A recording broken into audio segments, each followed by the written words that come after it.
That's right. It's week number 7, Sharpening the Edge. Lucas Reimink, Dennis Fithian, and Lucas was just telling me that it's going by fast. That means you just must be counting all your winnings as you mow through these games and pick all these winners, and just and you're not looking forward to the back half of the season because you're just awash in money.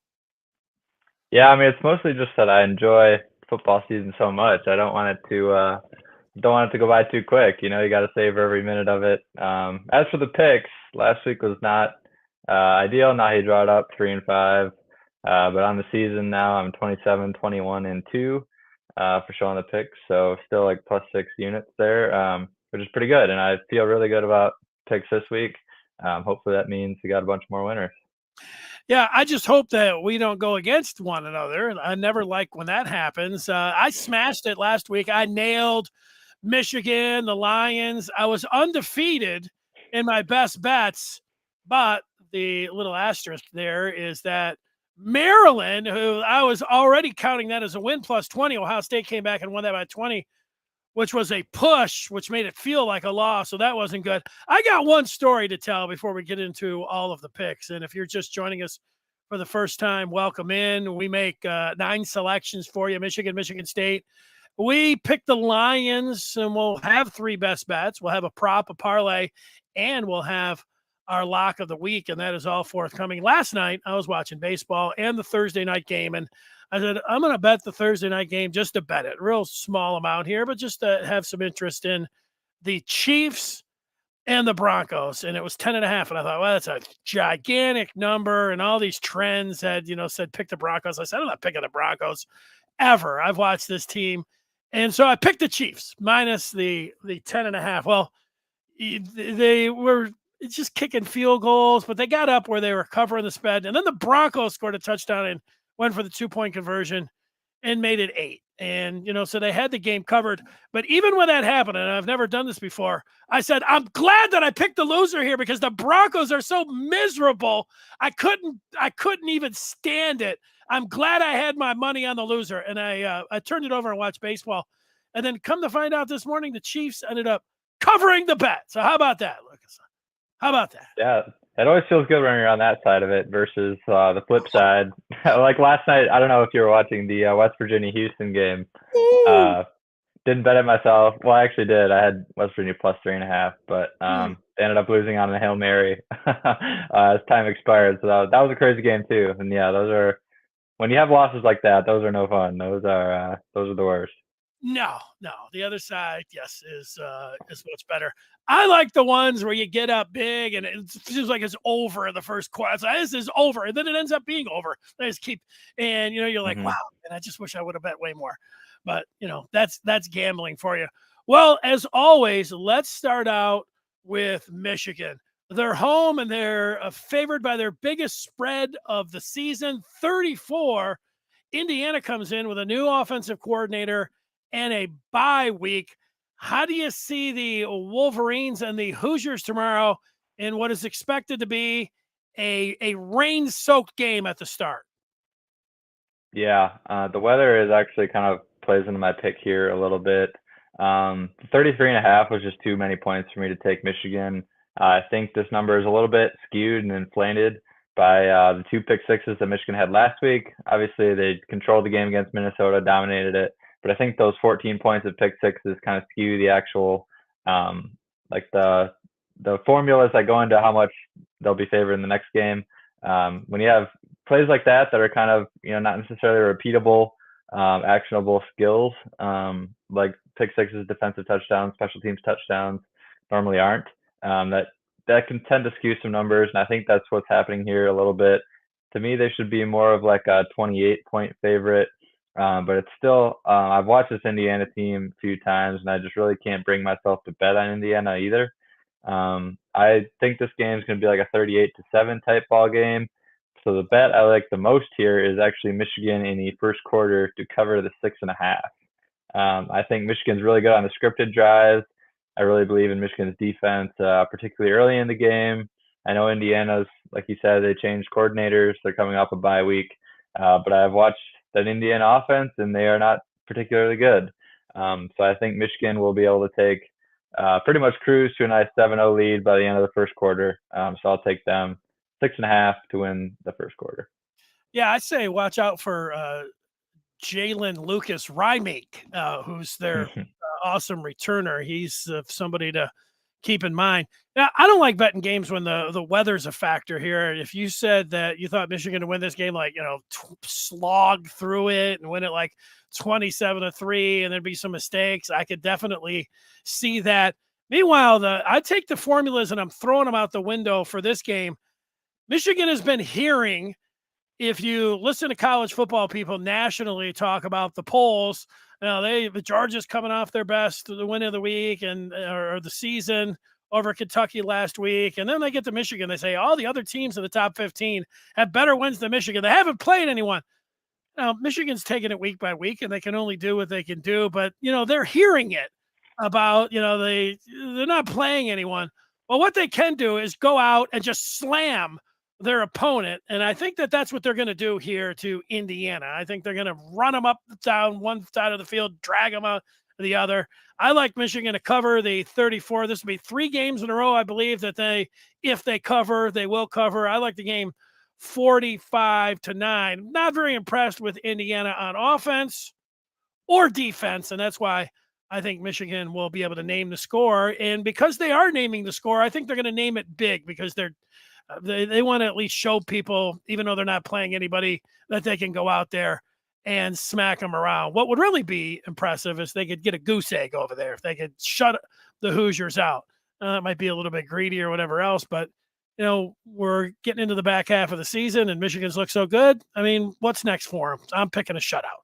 All right, Michigan State, they were on a bye last week and nobody cared, but now they're back and they're going out to Piscataway to take on Rutgers, and Michigan State is getting 5 points in this one.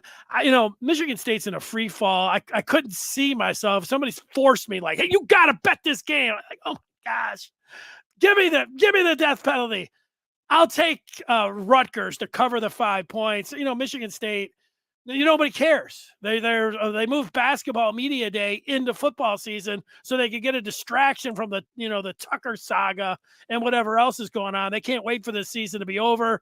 And I think Rutgers will beat them by double digits. So I'm going to take Rutgers -5. I'm with you on this one. I saw it 4.5, so another extra half point of value there for us. It sounds like they're going to be switching quarterbacks here as well. Coming out of the bye week, they're going to go with the young kid, the freshman Hauser. Obviously, we haven't seen him play. It'll be his debut. But I like this Rutgers team. I think they play good defense. They run the ball well. Obviously, traveling to Wisconsin last week, they didn't play very well. But that's also, playing in Madison's always kind of hard, even if you are a good team.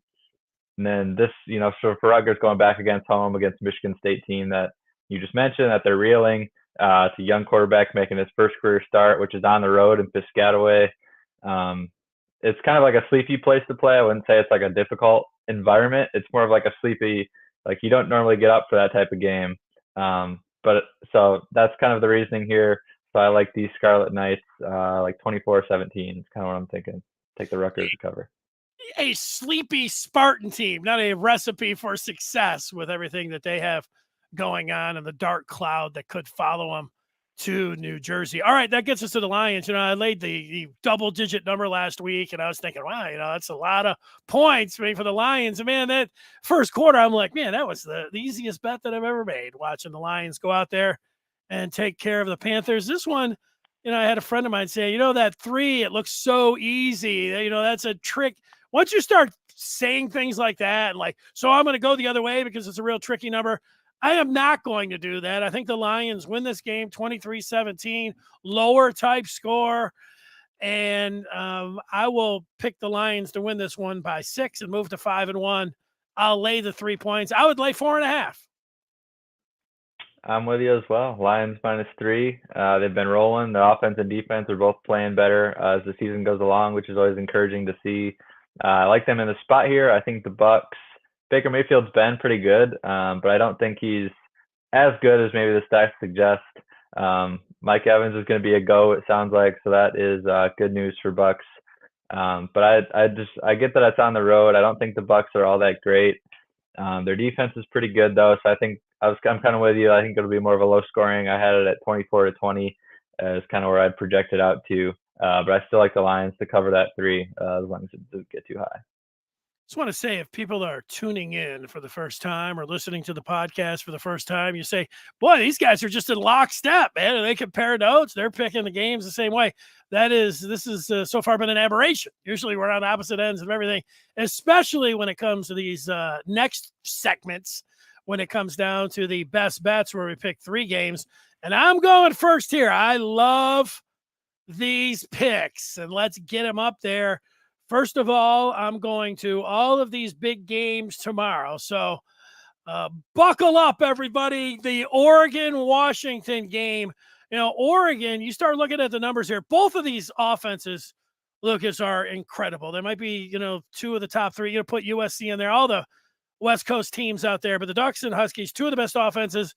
Penix and Nix, 2 of the best quarterbacks. These guys could both be drafted in the first round. But when you look at Oregon, they can also run the ball. They averaged the most yards per carry in all of college football at 7.5 yards.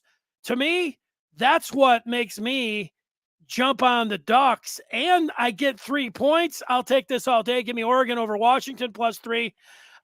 Tennessee is sitting there. You got Texas A&M, and they got their backup quarterback, and he's done well. But when you start looking at the numbers here, the Texas A&M does not protect the quarterback really well. And meanwhile, the Vols can cover and they can get after the quarterback. This is pointing to me to a rout for Tennessee. That's why I'll take the Vols -3. And USC, they've been playing with fire all year long. They could have lost to Colorado. They should have lost to Arizona. Now they go to Notre Dame, who likes to punch people in the mouth with a running game. USC's not going to be able to stop the run. I like Notre Dame to win this game against USC convincingly.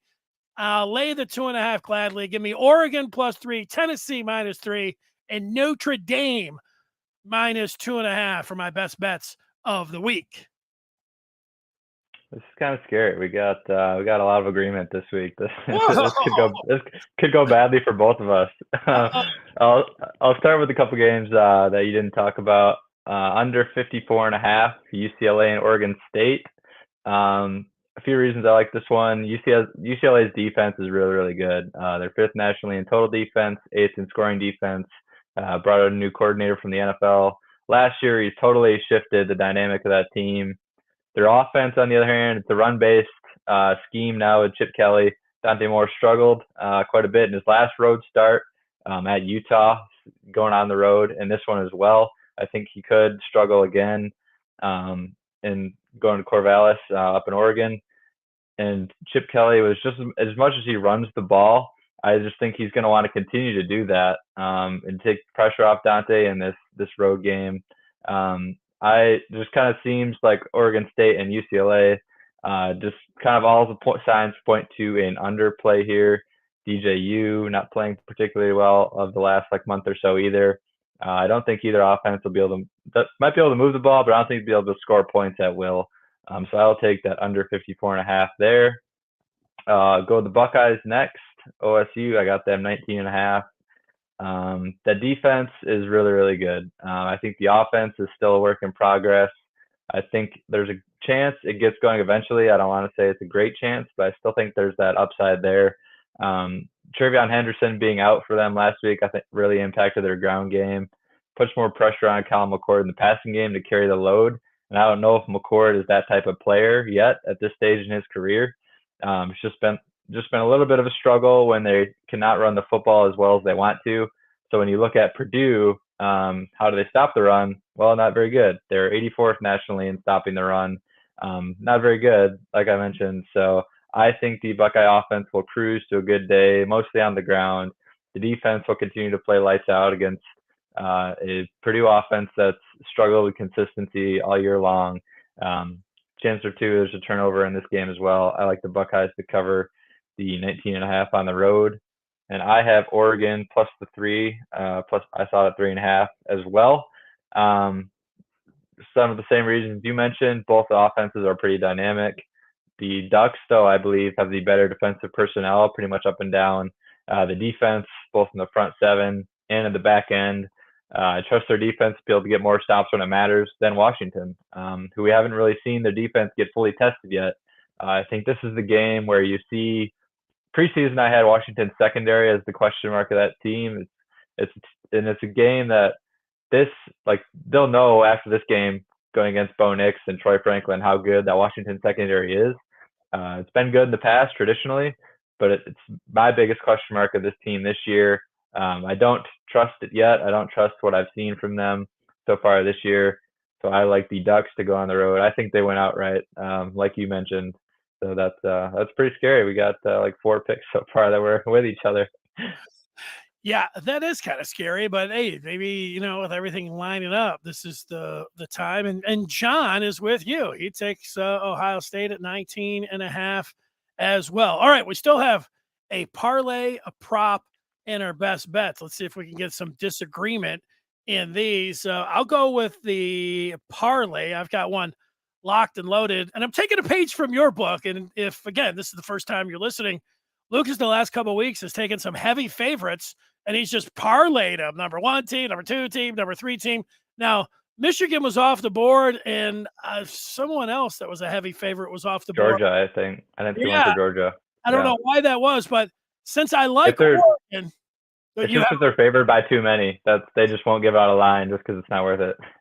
I decided to juice up on some of these early games so I could then take Oregon and see how big of a number I could get. And this is what I came up with. I got Florida State. They're taking on Syracuse. They're a heavy favorite. I have Ohio State. These are all money line bets.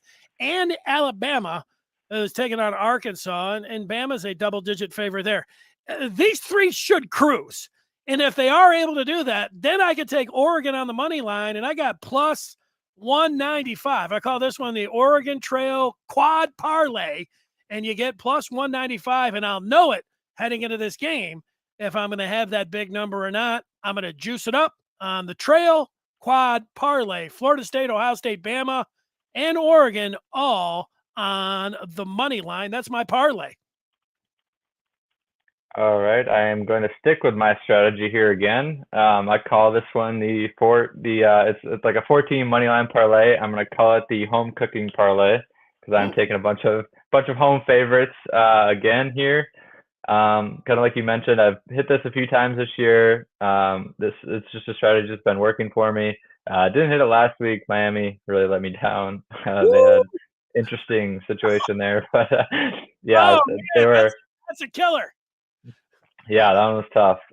So similar strategy here. I got Alabama to beat Arkansas. They're at home, like 11 or 12 point favorite there. Arkansas is kind of feisty-ish. They have a good quarterback, KJ Jefferson, but the rest of that roster, particularly on defense, is not very good. They lost a lot to the portal, and injuries this time of the year are starting to mount for them a little bit. I don't think they'll have that much of an issue beating the Razorbacks at home. Utah to beat Cal. Utah is just a very tough outfit, especially to beat at home when they're playing behind that great crowd. I think Cal can be feisty-ish at times, but their best running back, best player, probably Jaden Ott, probably not going to be able to go in this one. So Cal minus their best player on the road, probably not going to be able to go on in Salt Lake and beat Utah. And then Washington State beating Arizona. Cam Ward, I think we've mentioned him a few times this year, bet on him a couple times.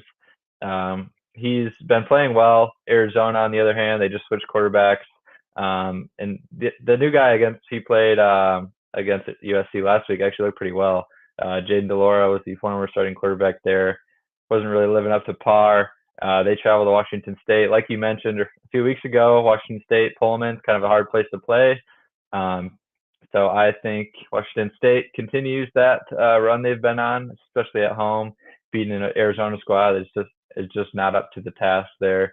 And then LSU to beat Auburn, also at home. Auburn's defense is good, but they'll be able to. I don't think they're going to get blown out in this game, but LSU's got way too much skill talent, and the defense, the front seven is the front seven of LSU's defense is pretty decent. It's just the secondary has been so bad that they just give up so many points in yards through the air. But then you look at this Auburn team, they really can't throw the football downfield particularly effectively.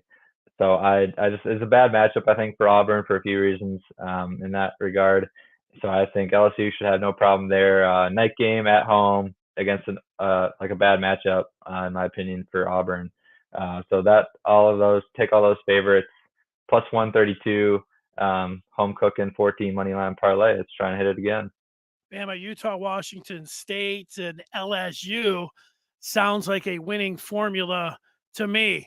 I'll tell you one thing. I have never watched so much Pac-12 football in my life, but they've got a lot of good games. It's game after Michigan I'm looking forward to tomorrow. I mean, that is the headliner of top 10 teams with Oregon and Washington, but you start going to Washington State, you go right down to the coast. I mean, look at even USC and Arizona last week. That one was very entertaining. It reminds me a little bit of a couple of years ago when Michigan won the Big Ten in basketball. Cade Cunningham was a freshman at Oklahoma State. Every night I wanted to watch I wanted to watch Big 12 basketball as much as I wanted the Big Ten. That's what's going on with the Pac-12 this year. All right, so we have 2 units left. One, a parlay. A prop, and then we have our best bet.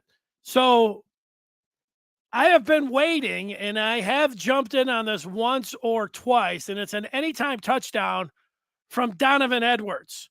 And it was way too pricey last week. It was like minus 165. So I'm thinking, well, I'm not going to, there's no reason. I mean, just take it at 160, but it's down to minus 110. And if Donovan Edwards is going to score a touchdown this year, he's going to do it tomorrow at minus 110. That is my prop.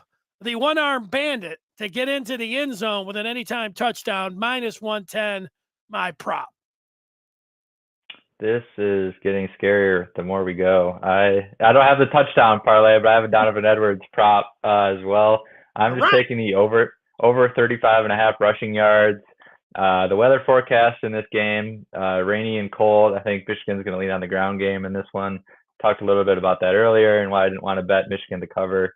But I think for this prop, Donovan specifically, he hasn't really broken that explosive play that we saw from him do last year. But the last couple of weeks, if you really pay attention, you watch him, I really believe he's looked as good as, or better that he's ever looked running the football. The way he attacks gaps is just way different than what it was earlier this year and most of last year as well. He's instead of always trying to break the big one, he's gotten a lot better about just taking the 5 or 6 yards that the play is blocked for instead of just trying to bounce it outside and go for 20 or go for 0. He's done a lot better just getting whatever yards are available to him. And I think with that continued approach, if he continues to do that, he's going to be a lot better running back over the long haul. And he's going to start breaking these big plays eventually because even though he's not bouncing as many, he still has that big play ability. He just needs the space to be able to run. I really think he's going to hit a big one at some point. I think it'll come in this game with a renewed focus, like I talked about, and the Michigan leaning on the ground game. Indiana's defense not particularly salty in the front 7. So I like Donovan to go over that 35.5. I think he breaks a long one, 40 or 50 yards. So I'll take the over on his rushing prop. It's making me think about a same game parlay of Donovan Edwards over 35.5 and an anytime touchdown. And, Michigan somehow tied into that winning. Sounds like it could be a winning formula. There it is. So we're both on the same page with Donovan Edwards. So now there's just one pick remaining. And if you're going over every week, I have not done well on my lock of the week, but I also been doing this for over 20 years picking, and usually at the end of the year, it's pretty close. I've never been, way down, a couple times way up, but never way down. So I feel like this thing is turning around, and for my lock of the week, I am going to a team that you mentioned a little bit earlier. They let you down. Mario Cristobal's Miami team is going up to Chapel Hill to take on North Carolina. And if you're telling me that Carolina can't cover 3.5 over Miami, their quarterback doesn't deserve to be taken in the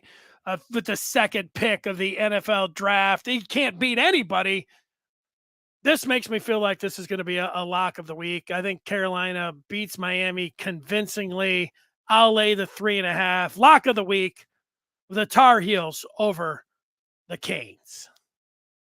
I know this before you go back. There's no way that you're taking Mario Cristobal after he didn't take a knee to blow up Nope.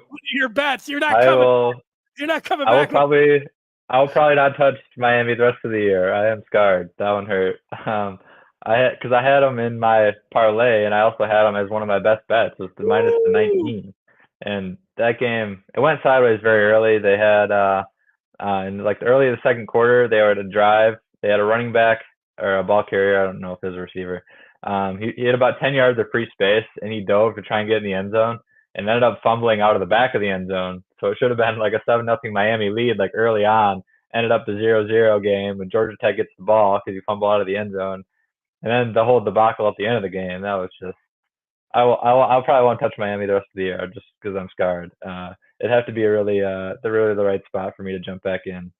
But anyways, for my lock of the week, I'm going to go to a game you already talked about a little bit. I got the Irish as well. Notre Dame minus 2.5. Wow. I just really do not trust USC's defense. That is my big issue with them. I think their offense is as good as everyone thinks it is. I just believe that the USC defense, particularly with tackling and run stuffing, is what they struggle with the most. So when you kind of look at like how Notre Dame wins this game, the key for them to win is like just crystal clear to me. You have to grind out long possessions, keep the ball away from Caleb Williams. Like just think about it. Like what type of team do you need to do that? Good offensive line, good running backs, and a veteran quarterback. They got all three. That's exactly what Notre Dame is. That's exactly what Notre Dame has. I think Notre Dame wins this game by a touchdown or more. So I will take the Irish to cover that 2.5, as the lock of the week. You and I are seeing things very similar this week. We'll find out if that's good or bad. I do have to tell a quick story after you mentioned Cristobal and everything and taking the knee. It had to be the early 90s. I went to Michigan, Illinois at the Big House, and I was with my friend. We had great seats. Michigan's winning this game, and they get the ball back, and Illinois has no timeouts, and there's over a minute to play. We say it is over, and we leave. And we go to the tailgate, and it wasn't until later at the bar where my friend says, everybody seems a little bit subdued for a big Michigan victory. And I agreed with him. And we talked to somebody and said, why is there what Michigan won the game? They're like, no, they didn't.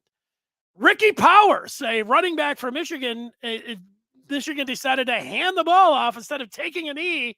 And then a quarterback named Johnny Johnson, they got the ball back and went right down to Michigan, scored one of the worst losses in Michigan history. Also a very memorable one because I left and it wasn't until 3 hours later that somebody said, no, you must have left the game early.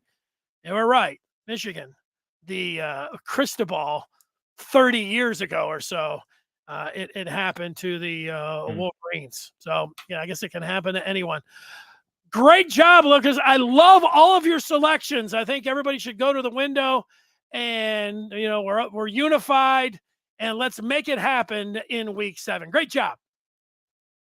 Absolutely. Hopefully, it's a good week for both of us. Yes, that's right. We're in the boat together. All right. We'll talk with you next week.